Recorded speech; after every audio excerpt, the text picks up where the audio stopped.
মহান রব্বুল ইজ্জত ওয়াল জালাল আমাদেরকে শারীরিকভাবে সুস্থ থেকে দুনিয়ার সমস্ত ফিতনা ফাসাদ থেকে মুক্ত করে জিলহজ মাসের প্রথম জুমায় জুমার সালাত আদায়ের জন্য বসা এবং কোরআন ও হাদিস থেকে কিছু কথা বলা ও শোনার তৌফিক যে মহান রব্বুল আলামিন আমাদেরকে দান করলেন, সে মহান সত্তার দরবারে কালিমাতুশ শুকর আদায় করছি। আলহামদুলিল্লাহ।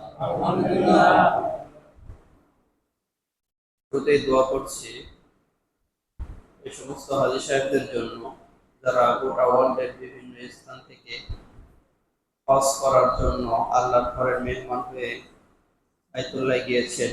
দোয়া করি আল্লাহ রাব্বুল আলামিন যেন সকল হাজী সাহেবদের হজকে কবুল করেন।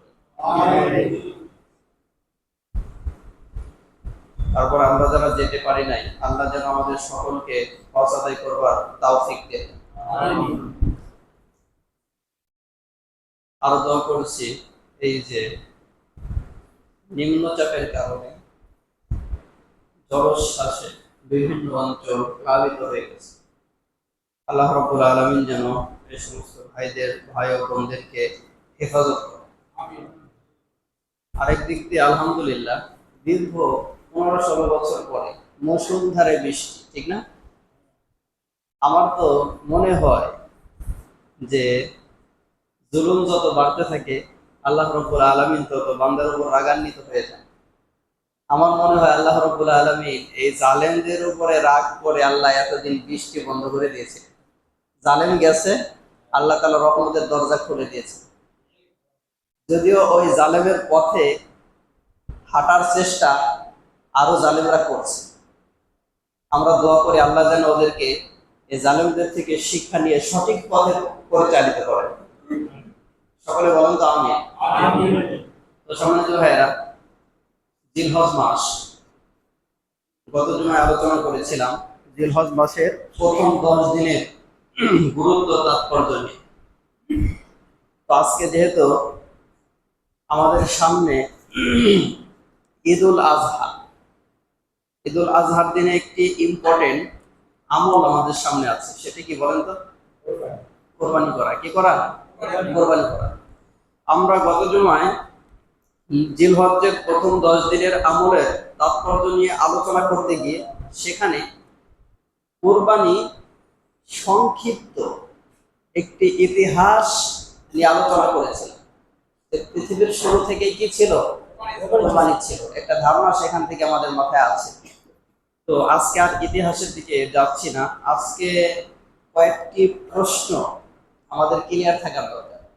1 নম্বর হলো কোরবানি জিনিসটা কি? কোরবানি জিনিসটা কি? আল্লাহ রাসূল সাল্লাল্লাহু আলাইহি ওয়াসাল্লামকে সাহাবায়ে কেরাম এই প্রশ্নটি করেছিলেন, মা হাযিহিল আযাহি ইয়া রাসূলুল্লাহ, ইয়া রাসূলুল্লাহ, আপনি যে কোরবানি করতে আমাদেরকে বললেন, কোরবানি জিনিসটা কি? তখন রাসূল করিম সাল্লাল্লাহু আলাইহি ওয়াসাল্লাম বলেছিলেন, ক্বালা সুন্নাত আবিকুম ইব্রাহিম আলাইহিস সালাতু ওয়াস সালাম, এই কোরবানি হলো তোমাদের পিতা ইব্রাহিম আলাইহিস সালাতু ওয়াস সালামের সুন্নাত। তার সুন্নাত ইব্রাহিম আলাইহিস সালাতু ওয়াস সালামের সুন্নাত।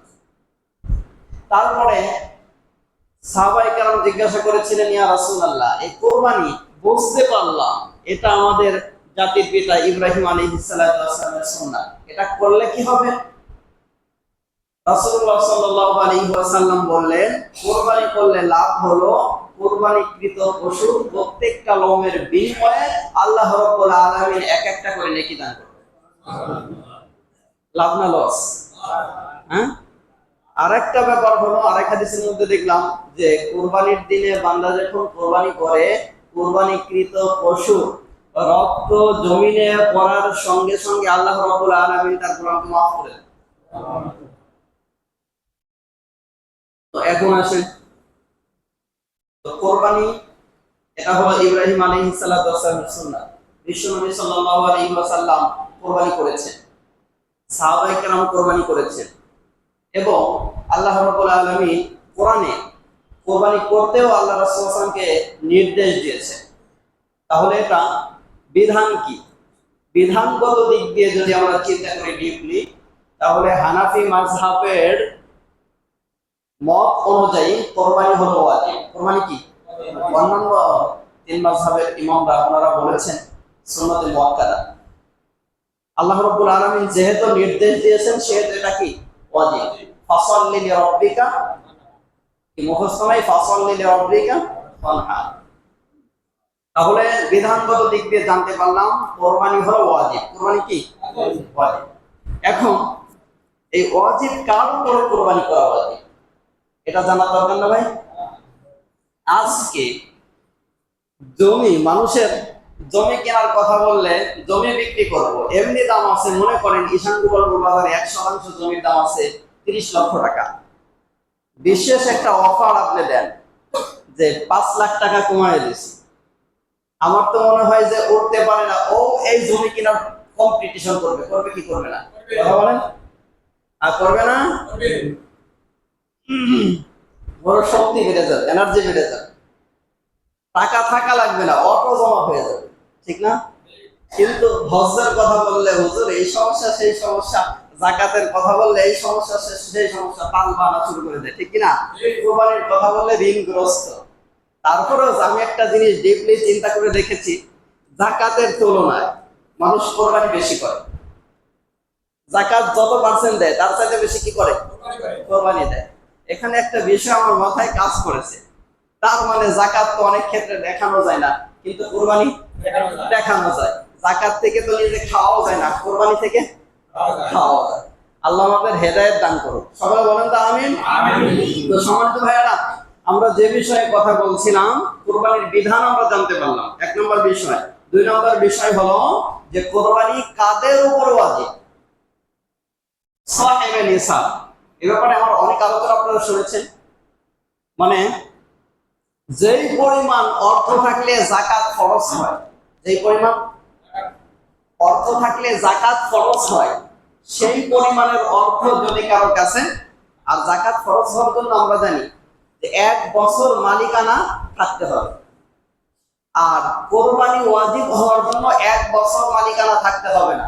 ঈদুল আজহার দিনে এবং তার পরবর্তী যে 2 দিন, কয়দিন হইল মোট? 3 দিন। এই 3 দিনে যদি কারো মালিকানায় যে পরিমাণ অর্থ থাকলে যাকাত খরচ হয় এই পরিমাণের অর্থ থাকে, মনে করেন প্রথম দিন নাই, ঈদুল আজহার দিনে নাই, তারপরের দিন আছে, তারপরে তার উপরে কি কোরবানি ওয়াজিব। তারপরের দিনও নাই, তৃতীয় দিন গিয়ে সে মালিক হয়েছে, তার উপরে কি ওয়াজিব? কোরবানি ওয়াজিব। এখন আসেন তারপর আরেকটু স্মরণ করে দেই যে সাহেবে নিসাব কাকে বলা হয়? 7.5 ভরি স্বর্ণের মালিক যদি কেউ থাকে ঈদুল আজহার দিনে, তার পরবর্তী 2 দিন, যে কোনো একদিনে থাকলেই হবে, তাহলে এই ব্যক্তির উপর কোরবানি করা ওয়াজিব। এখন 7.5 ভরি স্বর্ণ নাই বা স্বর্ণের মূল্য নাই, কিন্তু 52.5 ভরি রূপা আছে বা এর সমপরিমাণ মূল্য আছে, টাকা আছে, তাহলে এই ব্যক্তির উপরে কি? এখন আপনারা আমাকে বলেন তো, 52.5 ভরি রূপা অথবা এই পরিমাণের সম্পদের আপনার গচ্ছিত টাকার মালিক নাই এমন মানুষ সমাজে কয়জন হয়? 10%। আমার তো মনে হয় 10% খুঁজে পাওয়া কঠিন, ঠিক না? তো সম্মানিত ভাইরা একটু চিন্তা করেন, 52.5 ভরি রূপার দাম আজকের বাজার কত হতে পারে? 90,000, 95,000 টাকা, হ্যাঁ এমনই হতে পারে। আর 90,000, 95,000 টাকা, 97,000 টাকা নাই এমন মানুষ খুব কম পাওয়া যায়, ঠিক না? তো সম্মানিত ভাইরা, তাহলে বুঝতে পারলাম ঈদুল আজহার দিনে এবং তার পরবর্তী যে 2 দিন, এই 3 দিনের মধ্যে যদি কারো মালিকানায় 7.5 ভরি স্বর্ণ অথবা এর সমপরিমাণ টাকা অথবা 52.5 ভরি রূপা এর সমপরিমাণ টাকা যদি কারো থাকে ঈদুল আজহার দিন এবং তার পরবর্তী 2 দিন, যে কোনো একদিনে থাকলেই হয়েছে, এই ব্যক্তির উপর কোরবানি করা কি ওয়াজিব। যদি কোরবানি না করে তাহলে কি হবে? সওয়াব হবে না গুনাহ হবে? কথা বলেন, কি হবে? গুনাহ হবে। কি গুনাহ হবে দেখি, আল্লাহ রাসূল সাল্লাল্লাহু আলাইহি ওয়াসাল্লাম কি বলেন? ওয়াজিব তরক করার গুনাহ হবে, আল্লাহর নির্দেশ লঙ্ঘন করার কি হবে? গুনাহ হবে। এখন আসেন আল্লাহ রাসূল সাল্লাল্লাহু আলাইহি ওয়াসাল্লাম কি বলেন এ ব্যাপারে? রাসূল কারীম সাল্লাল্লাহু আলাইহি ওয়াসাল্লাম বলেন, মাও ওয়াজাদা সাআতান লিআইয়ুহিয়া ফালাম ইউদহি ফালা ইয়াকদুরু মুসাল্লানা। যে ব্যক্তি সামর্থ্যবান হওয়ার পরেও পশু কেনার সামর্থ্য আছে, সামর্থ্যবান সাহেবের হিসাব, এই ব্যক্তি সামর্থ্যবান হওয়ার পরেও যদি কোরবানি না করে, আমি রাসূল ঘোষণা দিলাম সে যেন ঈদগাহে না আসে। ইমাম সাহেবের ঘোষণা, কার ঘোষণা? আল্লাহ রাসূল সাল্লাল্লাহু আলাইহি ওয়াসাল্লামের ঘোষণা। সামর্থ্যবান হওয়ার পরেও যে ব্যক্তি কোরবানি করলো না, সে যেন ঈদগাহে না আসে। চিন্তা করছেন? তো সেজন্য আপনার 20 লাখ টাকা দিয়ে কোরবানি করতে হবে বিষয় এরকম না, 5 লাখ টাকা দিয়ে পশু ক্রয় কোরবানি করতে হবে বিষয় এরকম না, আপনার 2 লক্ষ টাকা দিয়ে গরু ক্রয় করে কোরবানি করতে হবে বিষয় এরকম না। আপনার সামর্থ্যের মধ্যে থেকে 10,000 টাকা দিয়ে একটা বকরি কিনেন, খাসি কেনার টাকা নাই, কি কিনেন? কথা বলেন, কি কিনেন? বকরি কিনেন। করা যাবে না ইনশাল্লাহ? হ্যাঁ, ছেলের মুসলমানিতে মাশাআল্লাহ 2 লক্ষ টাকা খরচ করছেন ধুমধাম করে, আছে কি নাই? আবার ওই যে চিনি মুখে দেয়, কি মুখে? ভাত মুখে বা চিনি মুখে, যেটাই বলে, এগুলা দিয়েও মাশাআল্লাহ ধুমধাম করে শুরু করে দিয়েছে। কিন্তু আল্লাহর বিধান পালনের টাকাটা যখন আসছে, তখন তার কাছে কি নাই? আল্লাহ তো বোঝেন না। বালিশের নিচে টাকা থাকলে কি আল্লাহ দেখেন? অ্যাকাউন্টে টাকা থাকলে হয়তো বউ দেখে নাই, তারপরে দেখছে কে? আল্লাহ, ঠিক না? সেজন্য আল্লাহকে ধোঁকা দেওয়া সম্ভব না, আল্লাহকে ধোঁকা দেওয়া সম্ভব না। মূলত মুনাফিক যারা, এরা আল্লাহকে ধোঁকা দিতে চায়, এরা ইমানদারদেরকে ধোঁকা দিতে চায়, আই ওয়াশ করতে চায়, কিন্তু আল্লাহকেও ধোঁকা দিতে পারে না মুনাফিকরা, এবং আল্লাহর গোলাম মুমিনদেরকেও ধোঁকা দিতে পারে না, নিজের ধোঁকায় নিজে। তো সম্মানিত ভাইয়েরা, সেজন্য আপনি কোথায় টাকা রাখছেন, কোথায় কি আছে, আপনার স্ত্রী জানে না, পৃথিবীর কোনো মানুষ জানে না, কিন্তু একজন জানেন এবং দেখেন, তিনি কে? আল্লাহ। তাহলে যে বিষয়টা বললাম, কোরবানি আমরা যাদের উপরে ওয়াজিব হয়েছে, কোরবানি কেউ ছাড়বো না, রাজি আছেন ইনশাআল্লাহ? ওই যে বললাম খাসি কেনার টাকা নাই, আপনি কি কেনেন? বকরি কিনেন, একটু কমে কিনা যাবে। বড় একটা কেনার টাকা নাই, ছোট একটা কিনেন। হ্যাঁ, এখন বয়স নিয়ে আমরা আলোচনা করবো, কত বছর বয়স লাগে। তো সম্মানিত ভাইয়েরা, কোরবানি কাদের উপরে ওয়াজিব আমরা জানতে পারলাম। এখন নাবালেগ, আরেকটা বিষয় ক্লিয়ার করি। অনেক সময় নাবালেগ বাচ্চা ধনী হতে পারে, ঠিক কিনা? নাবালেগ বাচ্চা কি হতে পারে? ধনী হতে পারে। আমরা সকলে জানি শরীয়তের কোন বিধিবিধান খরচ নয় নাবালেগ শিশু এবং মস্তিষ্কের ভারসাম্যহীন পাগলের উপরে, এই দুই শ্রেণীর মানুষের উপরে শরীয়তের বিধিবিধান কি না? খরচ না। বুঝতে পারছেন? ওয়াজিব না। তো সম্মানিত ভাইয়েরা, সেজন্য প্রাপ্তবয়স্ক বালক বালিকা যাদের এই পরিমাণ টাকা আছে, যেটা বর্ণনা দিলাম, এই পরিমাণের অর্থ যদি কারো কাছে থাকে, এই 3 দিনে অথবা 3 দিনের যে কোনো একদিনে, বছর পূর্ণ হওয়া লাগবে না, এই ব্যক্তির উপরে কোরবানি কি? একটু আওয়াজ দেন তো, কোরবানি কি? ওয়াজিব। আর কোরবানি ওয়াজিব হওয়ার পরেও যদি কেউ আদায় না করে, আল্লাহ রাসূল সাল্লাল্লাহু আলাইহি ওয়াসাল্লাম তাকে কোথায় যেতে নিষেধ করছেন? কোথায়? আওয়াজ দেন, আওয়াজ দেন। ঈদগাহে। মনে থাকবে তো? এখন আসেন, যাদের সামর্থ্য আল্লাহ দিয়েছেন, আলহামদুলিল্লাহ, আল্লাহই তো সামর্থ্য দিয়েছেন, ঠিক না ভাই? নাকি আমার যোগ্যতা অনুযায়ী আমি সামর্থ্যবান হয়েছি, আমার যোগ্যতা দিয়ে? নাকি আল্লাহ সামর্থ্য দিয়েছেন? আরে আপনার চাইতে মেধাবী বেকার বসে বসে ঘুরতেছে, পকেটে 1 টাকাও নাই, আছে কি নাই? কথা বলেন। কিন্তু আল্লাহ রাব্বুল আলামিন আপনাকে মাশাআল্লাহ, আলহামদুলিল্লাহ, আল্লাহ রাব্বুল আলামিন কত সুখে শান্তিতে রেখেছেন। এরপর আল্লাহর বিধান পালনের টাকা যাচ্ছে আল্লাহর রাস্তায় খরচ করার জন্য, পারবো না? কথা বলেন। এই তৌফিক আল্লাহ দিয়েছেন, এখন আল্লাহ সিনাই নিতে সময়ও লাগবে না। সেজন্য কোরবানি কার উপরে ওয়াজিব? 2 নম্বর বিষয় গেল। 3 নম্বর বিষয় হচ্ছে কোরবানির পশুর বয়স। কোরবানির পশু বয়সের আগে আমরা আলোচনা করি যে কি কি পশু দিয়ে কোরবানি করা যায়। আপনার ইচ্ছা অনুযায়ী পশু দিয়ে, পাখি দিয়ে কোরবানি করলে হবে? নির্দিষ্ট পশু নির্দিষ্ট টাইমে নির্দিষ্ট নিয়মে জবাই করার নাম হলো কোরবানি। মাথায় রাখেন, নির্দিষ্ট পশু নির্দিষ্ট সময়ে নির্দিষ্ট পদ্ধতিতে নির্দিষ্ট নিয়মে জবাই করার নাম হলো কোরবানি। তো এখন আসেন কি কি পশু দিয়ে কোরবানি করবেন? গৃহপালিত পশু। কি পশু বললাম? গৃহপালিত পশু, যেগুলোর বর্ণনা বিশ্বনবী সাল্লাল্লাহু আলাইহি ওয়াসাল্লাম আমাদেরকে দিয়েছেন। এই নির্দিষ্ট পশু দিয়েই কোরবানি করতে হবে। আপনার মনের অনেক আবেগ, সেটা হলো হরিণের গোশতের দাম বেশি। কিসের গোশতের? হরিণের গোশতের দাম বেশি, গয়াল গরুর গোশতের দাম বেশি। নাম শুনছেন আপনারা? যেই প্রাণী দুটির নাম বললাম, নাম শুনছেন? শোনেন নাই কারা? হ্যাঁ, পাহাড়ি গরু। কি কি গরু? পাহাড়ি গরু। ওই গয়ালের চাষও হচ্ছে।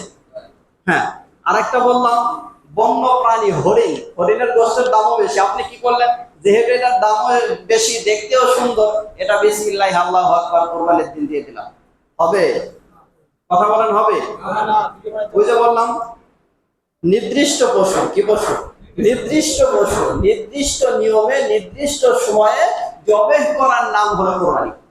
বুঝছেন বিষয়টা? তো এখন আসেন কি কি প্রাণী দিয়ে কোরবানি করা যায়। আবার আপনার আবেগ বলতেছে যে একটা মুরগি দেখতে শুনতে অনেক বড়, 10 কেজি প্লাস হবে, এমন মুরগি কেউ দেখছেন? কেউ দেখছেন? আর আমি তো ব্রয়লার মুরগি 10 কেজির উপরে দেখছি। ব্রয়লার জাত কয় কেজি খাইছিও। তো আপনার আবেগ বলতেছে খাসিতে তো 8 কেজি 7 কেজিও হয়। এখন ব্রয়লার বা এ জাতীয় বাহিরের মুরগি, এটা তো ওয়েটও বেশি হবে, সেজন্য বিসমিল্লাহ আল্লাহু আকবার, হবে ভাই? কেন হবে না? আল্লাহ রাসূল সাল্লাল্লাহু আলাইহি ওয়াসাল্লাম যে পশুগুলো নির্দিষ্ট করে দিয়েছেন ওইগুলোর মধ্যে নাই। বুঝতে পারছেন? তো এখন আসেন তাহলে কি কি পশু দিয়ে কোরবানি করা যায়। এক নম্বর হলো ছাগল, দুম্বা, ভেড়া। চিনেন এগুলা? এগুলো দিয়ে কি করা যাবে? কোরবানি করা যাবে, নির্দিষ্ট পশু। তারপর হলো গরু, মহিষ, তারপরে উট। কিসের কথা বললাম? উটের কথা বললাম, উট। এখন আসেন এই যে যে নির্দিষ্ট যে পশুগুলোর কথা বললাম, আলোচনা করলাম, এগুলোর বয়স হওয়া লাগবে। কি হওয়া লাগবে? নাকি দাঁত ভাঙা লাগবে? কথা বলেন। আর দাঁত ভাঙা মুরব্বীদের যে গবেষণা, এটাও একেবারে উড়িয়ে দেওয়ার মতো না। কারণ ওরা প্রাপ্ত বয়স্ক হওয়ার আগে দাঁত ভাঙে না সাধারণত, ঠিক না? এই মুরব্বী যারা আছেন বুঝছেন আমার কথা? প্রাপ্ত বয়স্ক না হওয়া পর্যন্ত দাঁত ভাঙেও না। তো হাদিসে যেটা আছে সেটা হলো ছাগলের জন্য, দুম্বার জন্য, ভেড়ার জন্য 1 বছর হয়। কয় বছর? একটু আওয়াজ দেন তো। কয় বছর? ছাগলের জন্য, ভেড়ার জন্য, দুম্বার জন্য কমপক্ষে 1 বছর। তারপরে গরুর জন্য কয় বছর? না, দাঁত 6টা করতে হবে। হ্যাঁ, 2 বছর পূর্ণ হয়। কয় বছর? আর উটের ওই মহিষের একই বিধান, মহিষ গরু একই বিধান। কয় বছর? 2 বছর। আর ছাগল, ভেড়া, দুম্বা কয় বছর? 1 বছর। আর উটের জন্য 5 বছর পূর্ণ হয়। কয় বছর? 5 বছর পূর্ণ হয়। তাহলে এখন পশু ক্রয় করতে গিয়ে দাঁত কয়টা পড়ছে বা কয়টা বাকি আছে ভাঙবো? কি বলেন? কি করবো? বছর পরিপূর্ণ হয়েছে কিনা 2 বছর গরুর ক্ষেত্রে, আর ছাগলের ক্ষেত্রে, ভেড়া, দুম্বা 1 বছর। মনে থাকবে তো ইনশাল্লাহ। আর উট যেহেতু আমাদের বাংলাদেশে কোরবানি কম হয়, তারপরে মাসালা জানা থাকা ভালো। 5 বছর উটের জন্য। কয় বছর? 5 বছর। তো এখন আসেন ভাগে কোরবানি করার আরেকটা বিষয় আছে। কিসে কোরবানি করা? ভাগে কোরবানি করতে হলে গরুতে, মহিষে কয় ভাগ বলেন তো? সর্বোচ্চ 7 ভাগ। এখানে কি জোর বেজরের কোনো বিষয় আছে? অনেকে মাসালা জিজ্ঞাসা করতে আসে, হুজুর জোর বেজরের যে ব্যাপারটা আছে, জোর হয়ে গেছে, এখন তো বেজর লাগবে। কি লাগবে? বেজর লাগবে। তো সম্মানিত ভাইরা, জোর বেজরের কোনো বিষয় না। 1 থেকে নিয়ে 7 পর্যন্ত। এখানে আপনি জোরও বানাইতে পারেন, বেজরও বানাইতে পারেন। আরেকটা বিষয়, ভাগে যদি কোরবানি করেন, ভাগে কোরবানির চেয়ে একা কোরবানি করাটা বেশি উত্তম। বেশি এই জন্য বেশি উত্তম, কারণ কি? কার অন্তরের নিয়ত কি আপনি দেখতেছেন না। দেখতেছেন? দেখতেছেন না। আরেকটা বিষয় হলো ভাগে কোরবানি করতে গেলে সকলের অর্থ সমান ভাগে দিতে হবে। কিভাবে? গোশত বন্টনের ক্ষেত্রে সমান ভাবে করতে হবে, কাউকে কম দেওয়া যাবে না, কাউকে বেশি দেওয়া যাবে না। অর্থ নেওয়ার ক্ষেত্রেও কি করতে হবে? কথা বলেন তো কিভাবে? হ্যাঁ, আপনি এটাও করতে পারেন যে আপনি একা 2 ভাগ নিছেন, এটাও চলে, একা 5 ভাগ নিছেন, এটাও চলে। কিন্তু গরুতে ভাগ করছেন যেহেতু 7টা, তাহলে আপনি 5 ভাগ নিছেন, ঠিক আছে, ওই যে বাকি আর 2 জন 2 ভাগ নিছে তাদেরকে সমান করে দিতে হবে যতটুকু পায়। বুঝতে পারছেন? 1 ইঞ্চিও কম দেওয়া যাবে না। বিষয়টা ক্লিয়ার? যদি কম দেন তাহলে কি হবে? ডাকাতি হবে, কুরবানি হবে না। কি হবে? ডাকাতি হবে। হ্যাঁ, এটা বললাম এই জন্য আরেকটু ক্লিয়ার করি। সেটা হলো, কোরবানি করছেন 7 ভাগে, আপনার বাড়িতে গরু জবে হয়েছে, কোরবানি হয়েছে, আপনি কি করতেছেন? আপনার দাপট আছে, আপনার এখানে 2 ভাগ, আর বাকি হলো বাহিরে থেকে 5 জায়গা থেকে 5 ভাগ। আপনি বলতেছেন আমার সমাজে তোমাদের 5 ভাগেরও অংশ দিয়ে দিতে হবে। আছে কিনা এই সিস্টেম? বহু জায়গায় এটা ডাকাতি সিস্টেম, কোরবানি বাতিল হয়ে যাবে। বুঝতে পারছেন? তারা যদি রাজি থাকে আপনার এলাকায়, তারা দান করবে, কোনো সমস্যা নাই। আর তারা যদি রাজি না থাকে, আপনি জোরপূর্বক তাদের থেকে যদি গোশত রেখে দেন, সমাজের ভাগ বলে তাদের হক নষ্ট করা হয়েছে, আপনার কোরবানি বাতিল হয়ে গেছে। বুঝছেন বিষয়টা? তার 3 ভাগ, অর্থাৎ সে সমাজেই দিবে, তার আত্মীয়কে দিবে বা নিজে খাবে, সেটা তার ব্যাপার। তাকে সমান করে হিসাব করে দিয়ে দিতে হবে। এখানে ছিনতাই করা, ডাকাতি করার কোনো পদ্ধতি, কোনো অপশন ইসলামে নাই। আমার বিষয়টা মনে হয় বোঝেন নাই। তার মনে করেন 15,000 টাকা করে দিয়ে 7 জনে 15,000 করে দিচ্ছেন, সে 15,000 টাকায় যতটুকু পায় অতটুকু কি করতে হবে? দিয়ে দিতে হবে। এরপর নেওয়ার পর সে 7 ভাগ, 10 ভাগ, বা 10 জনকে দিবে, 20 জনকে দিবে, 5 জনকে দিবে, সেটা তার ব্যাপার। বুঝতে পারছেন? এই ঠেকটা অনেক সমাজের যে সমস্ত নেতা কেসেমের, মাতুব্বর কেসেমের আছে, এরা ঠেকায় দেয়। এরা কি করে? আমার উপরে কেউ রাগান্বিত হবেন না, আশা করি। আমি মাসালা জানাই দিচ্ছি আপনাকে বাঁচার জন্য। কিসের জন্য? আপনার নিজের বাঁচার জন্য আমি মাসালা ক্লিয়ার করে দিচ্ছি, অন্যথায় ধরা খাবে। দাপট, ক্ষমতা, পাওয়ার সব জায়গায় দেখাতে যাবেন না, তাহলে কিন্তু বেইজ্জতি হওয়া লাগবে। কি হওয়া লাগবে? বেইজ্জতি হওয়া লাগবে। যে বিভিন্ন দল থেকে এই 5 আগস্টের পরে কিছু সংখ্যক লোক, ওরা ওদের ক্ষমতার অপব্যবহার করতে গিয়ে কিন্তু লাঞ্ছিত ভাবে করছে, ঠিক কিনা? নাম বলা লাগবে আমার। তো সমাজ ভাইয়েরা, সেজন্য এইভাবে কেউ ক্ষমতার অপব্যবহার কেউ করবেন না। আশা করি ইনশাল্লাহ এতে আপনার, আশা করা যায় আপনি ইনশাল্লাহ সঠিক পথে পরিচালিত হতে পারবেন যদি ক্ষমতার অপব্যবহার না করেন। আর যদি ক্ষমতার অপব্যবহার করার মন মানসিকতা আপনার ভিতরে থাকে, তাহলে বুঝতে হবে যে আপনার কপাল পুড়ে গেছে, সামনে আপনার দুর্দিন অপেক্ষা করতেছে। কি দিন? দুর্দিন। তো সম্মানিত ভাইয়েরা, সেজন্য ভাগে কোরবানি করতে পারে। এই যে বিষয়গুলো বললাম, এগুলো মাথায় রেখে সমানভাবে অর্থ দিতে হবে, সমানভাবে গোশত বন্টন করতে হবে, ভাগ করে দিতে হবে। যদি এই পদ্ধতিতে করেন তাহলে ইনশাআল্লাহ কোরবানি হবে। আর যদি কম বেশি করেন তাহলে কোরবানি হবে না। আরেকটা ব্যাপার, পশুর বয়স সম্পর্কে জানতে পারলাম, ভাগে কোরবানির ব্যাপার সম্পর্কে আমরা জানতে পারলাম। আরেকটা ব্যাপার হলো, যেহেতু জিলহজ মাস চলছে, সামনে আরেকটা আমল আমাদের সামনে, সেটি হলো আরাফাতের দিনের সিয়াম। কোন দিনের? আরাফাতের দিনের সিয়াম। আরাফাতের দিনে হাজী সাহেবরা আরাফাতের ময়দানে যেদিন অবস্থান করে থাকে, ওই দিনকে কি বলা হয়? আরাফাতের দিন। আর বিশ্বনবী সাল্লাল্লাহু আলাইহি ওয়াসাল্লাম এই সিয়ামের এতটা গুরুত্ব দিয়েছে, হজ্জে যারা যায়নি তাদের ব্যাপারে, তাদের জন্য। আল্লাহ রাসূল সাল্লাল্লাহু আলাইহি ওয়াসাল্লাম বলেছেন যে সিয়ামু ইয়াউমি আরাফা আহতাসিবু আলাল্লাহ আইয়ুকাফিরা আস-সানাতাল্লাতী ক্বাবলাহু ওয়াস-সানাতাল্লাতী বা'দাহু। যে আরাফাতের দিনে সিয়াম পালন করা, আমি নবী আশা করি যে সামনের 1 বছর এবং পেছনের 1 বছরের গুনাহ আল্লাহ মাফ করে দেন এই সিয়াম। তাহলে এই সিয়ামটা নিয়ে, আরাফাতের দিন মূলত আমাদের দেশের হিসাব অনুযায়ী জিলহজের কয় তারিখ আসে? 9 তারিখ আসে।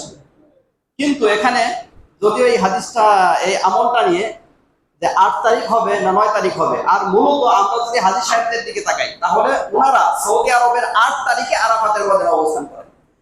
ওই দিন আমাদের বাংলাদেশের কয় তারিখ? 7 তারিখ। 7 তারিখ। আর হাজী সাহেবরা যেদিন অবস্থান করেন আরাফাতের ময়দানে, তারিখটা কয় তারিখ?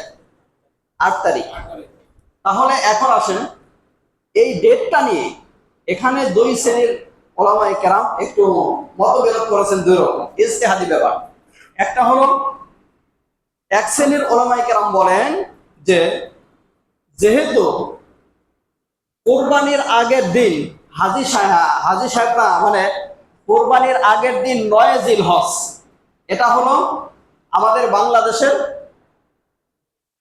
মানে ওই ডেট অনুযায়ী আমাদের বাংলাদেশে 9 জিলহজ আসে হলো আরাফাতের দিন। সেটা কেমনে? তাদের একটা যুক্তি হলো হাজী সাহেবরা যেহেতু কোরবানি করার আগের দিন ওনারা কোথায় অবস্থান করেন? তো সম্মানিত ভাইয়েরা, সেজন্য ওনারা বলেন যে 9 তারিখ যদি কেউ মানে সিয়াম আরাফাতের সিয়ামটা পালন করবে বাংলাদেশের কয় তারিখে? 9 তারিখে, অর্থাৎ ঈদের আগের দিন। একটা যুক্তি। আরেকটা হলো আল্লাহ রাসূল আরেক শ্রেণীর ওলামায়ে কেরাম বলেন যে আরেকটা হলো যেহেতু হাজী সাহেবরা আরাফাতের দিনে ওনারা অবস্থান করেন আর বিশ্বনবী সাল্লাল্লাহু আরাফাতের ময়দানে অবস্থান করেন 8 তারিখ, আর বিশ্বনবী সাল্লাল্লাহু আলাইহি ওয়াসাল্লাম যেহেতু তারিখের কথা বলেন নাই, দিনের কথা বলছেন। কিসের কথা?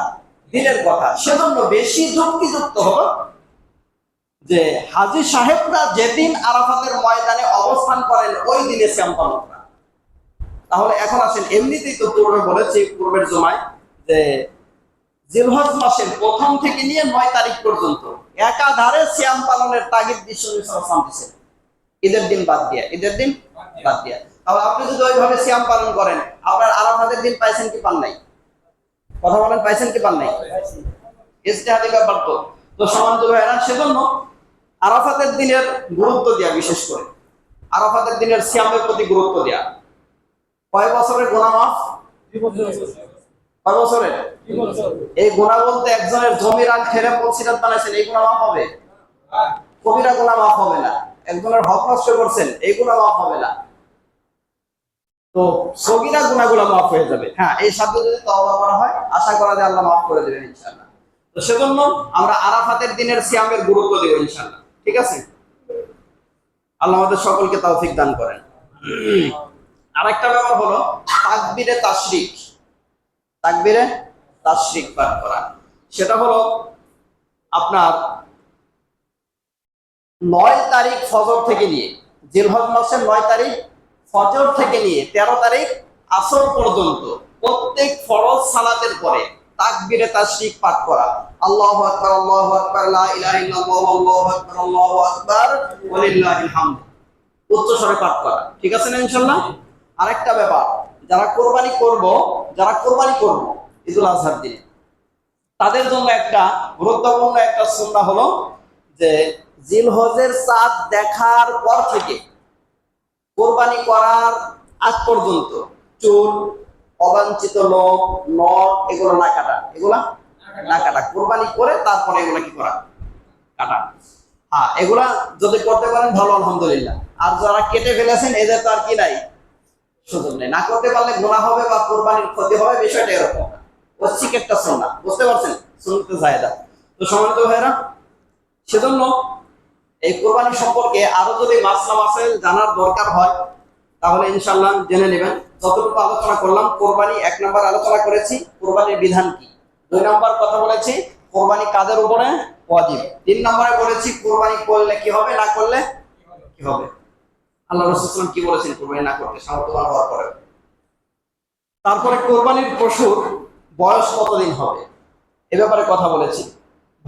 ভাগিতে কোরবানি করলে কত ভাগে কোরবানি করা যাবে এবং ভাগে কোরবানি করলে কি কি পদ্ধতিতে করতে হবে এ ব্যাপারে কথা বলেছি। আশা করা যায় যতটুকু আলোচনা করেছি আর প্রশ্ন থাকার কথা নয়, বিষয় না। তারপর যদি থাকে ইনশাআল্লাহ পার্সোনাল ভাবে প্রশ্ন করে জেনে নেবেন বিষয়গুলো।